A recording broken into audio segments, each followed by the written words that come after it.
All right, everybody, we are back with a super special quick episode of No Sleep Till Hollywood. It's your girl, Gaelyn Smith, And Caleb McDonald. and this is the No Sleep Till Hollywood podcast. We are not sleeping until we make it to Hollywood, and while we're up, we'll be discussing the state of the industry and our place in it.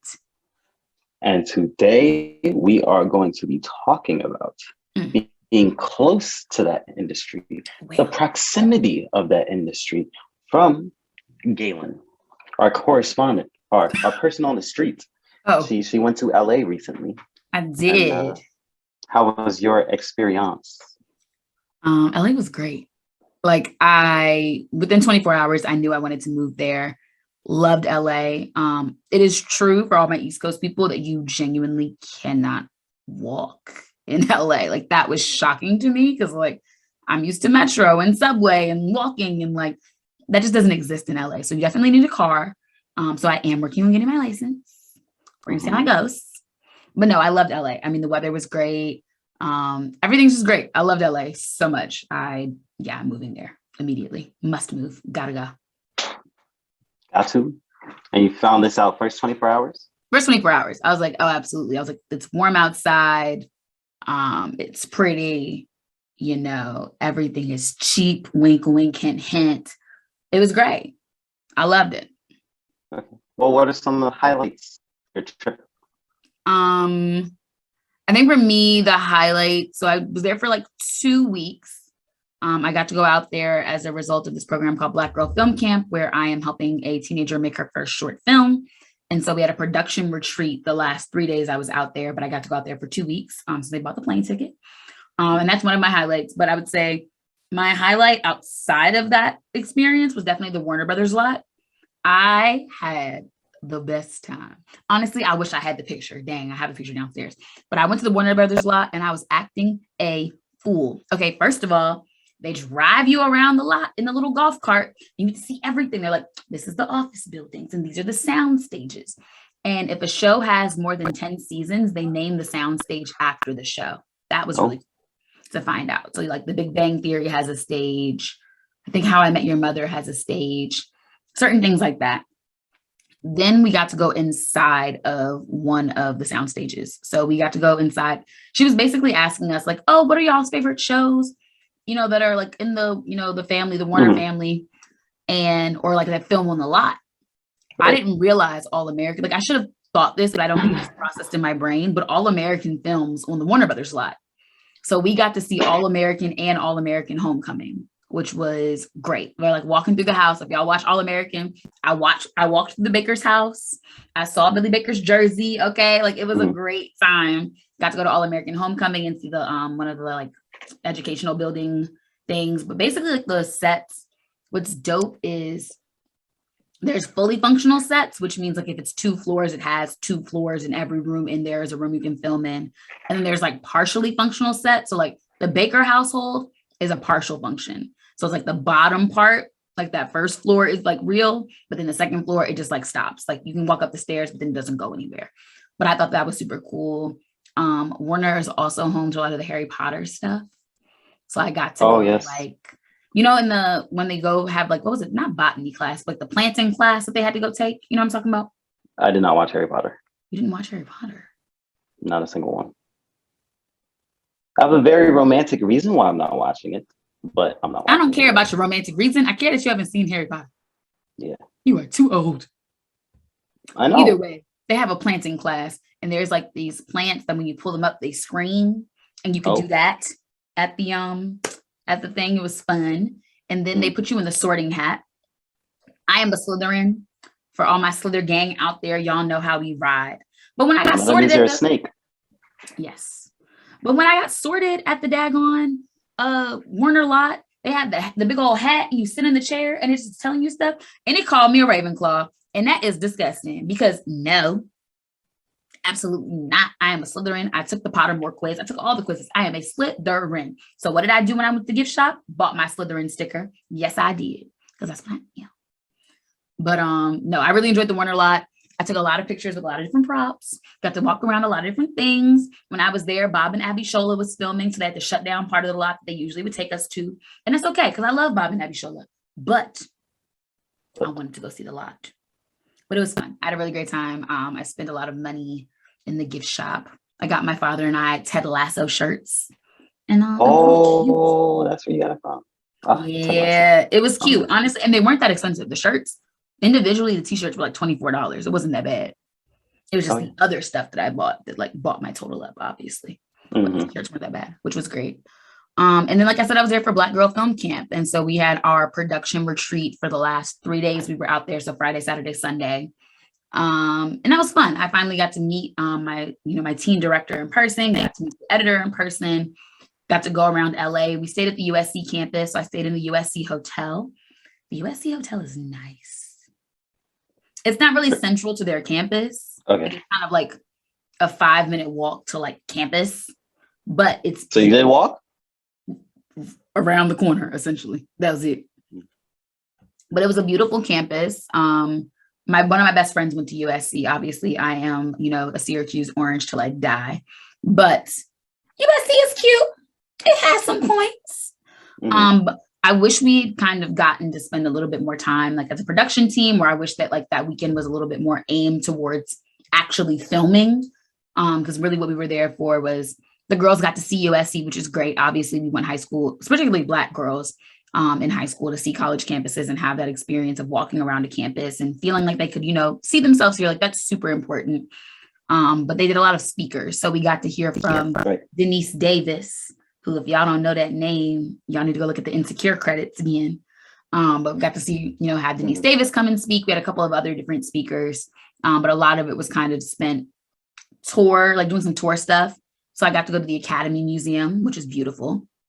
The motion picture of the motion. What is the whole? Oh, yeah. The Academy. The Academy. The Academy for Motion Pictures. Thank you. Oh. The Academy for Motion Pictures and something else. Like there's like more letters, but got to go to that museum. Was beautiful. I wish I had more time. That's definitely like a 3-hour trip. They did not give us 3 hours. So I didn't see everything, but what I did get to see was that this beautiful exhibit. I'm not going to remember the artist's name, so I'll make sure to put it in the description. But the Spirited Away director, they had an entire exhibit curated for his work. And it was beautiful. It was a special exhibit. I think it ended in like the beginning of June. But it was just like all like his drawings and like the animations were playing. And then there were all these like models based on the work that he did. It was a really beautiful exhibit. You couldn't take any pictures inside, but I do have videos from the outside door, but it's beautiful. That was great. And then I also got to see this exhibit about directors where they talk about like they did specific rooms about a director. And so I went through the Spike Lee room. I have a lot of pictures and videos from the Spike Lee room. But I hope so. All the footage. There was like, I think there was a script that I saw at one point. There were like different costumes. Like it was I think the Academy Museum is really well done in terms of giving directors a space to shine, but also teaching you about what all goes into the building of a movie. So that was really great. And then the last day we did some podcasting, or we did some podcast interviewing. We did some promotional footage and all the promo day stuff that you need for media. But I would say those like were the two big like highlights of my trip in terms of like what's related to the industry. I got to perform a lot. I do spoken word poetry, and so I competed in a slam. I did some open mics. I did a showcase for one of Shauna's friends that I now is like one of my friends too, but did a showcase called Sippin' Poetry. But honestly, I had a great time. Like I really felt like I kind of got to LA. I got to do just enough touristy stuff that I feel like I saw LA, but I did a lot of stuff that I feel like if I moved there, like these are the activities I would be doing. These are the people I would be hanging out with. Like I found, my church and all those things. So honestly, I'm just waiting on the opportunity to move, but I want to go back really badly. Were you tempted to do a comedy open mic? Okay, so I was going to do it. But then Shauna and I ended up like, I was supposed to go with her one night, but then she was getting her hair done. And like, basically she couldn't come back to where I was to get me and then go there and be on time. Right. So I ended up not doing it, but it did definitely make me want to start doing comedy more, because I went to a couple different shows with Shauna, saw her perform a few times. So I'm definitely like, okay, I want to like try this. I don't know that I'm the next insert good female comedian, but like I definitely want to try it and experiment with it and see where it could take me. But with the poetry, you were able to, express and get all the emotions that you needed. Yeah, I mean, poetry is something I've been doing, Jesus Christ, for a decade, competitively and professionally for a decade. So it's like it's a switch for me. Like I can just go and be like, oh, I'm a slam today, and go slam, and that's not something that I have to prep for the same way. But I love poetry. I mean, poetry was my first love. It's what got me on stage in the first place.